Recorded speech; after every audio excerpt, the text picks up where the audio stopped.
Hello, welcome back to Vegg'n Gardening with me, Kate, where we talk about Zone B gardening from week to week.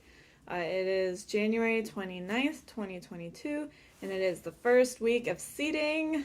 So excited. We made it. For the past couple weeks, we've been planning the garden to the nines, figuring out when, where, and what everything will be planted. And you're probably still working on getting all of your supplies together and maybe getting any major projects done. But finally, we can get started on seeding. This week I'll be planting lettuce and spinach, just one flat just to get going. I am seeding pretty early, that's because I have lights or a sunny window. And I will be planting my first round of crops in a covered bed.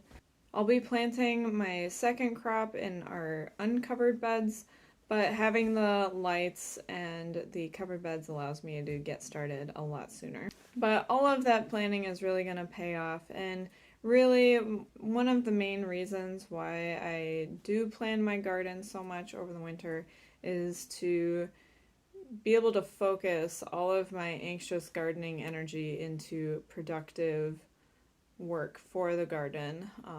So I'm not just spending the whole winter missing my garden, I'm actually actively thinking about how to make the garden better. So sometimes it can feel like a little bit of overkill, and a lot of times the plans don't flesh out that easily, but it gets me through the winter. But yeah, I'll show you what I planted. But let's get started on seeding. You can use a seeding mix, but all I've got right now is potting soil and compost, so I just combined that, mixed it up, and we'll see how that goes.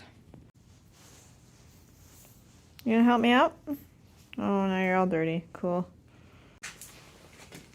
So with lettuce, you can either make rows or you can just sprinkle. This is really old seeds, so I'm going to start off kind of thick with the seeds. We're just going to pet. And since the seeds for the spinach are a lot larger, I am going to do some rows.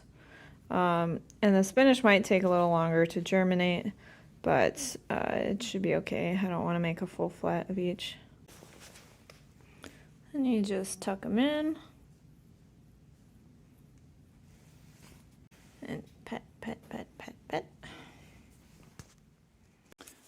Then whatever you do, label and date, preferably before you cover up where the rows are. Then you're just going to gently get the soil a little wet so that the lettuce seeds don't move when you water. Then gently. Then water gently some more.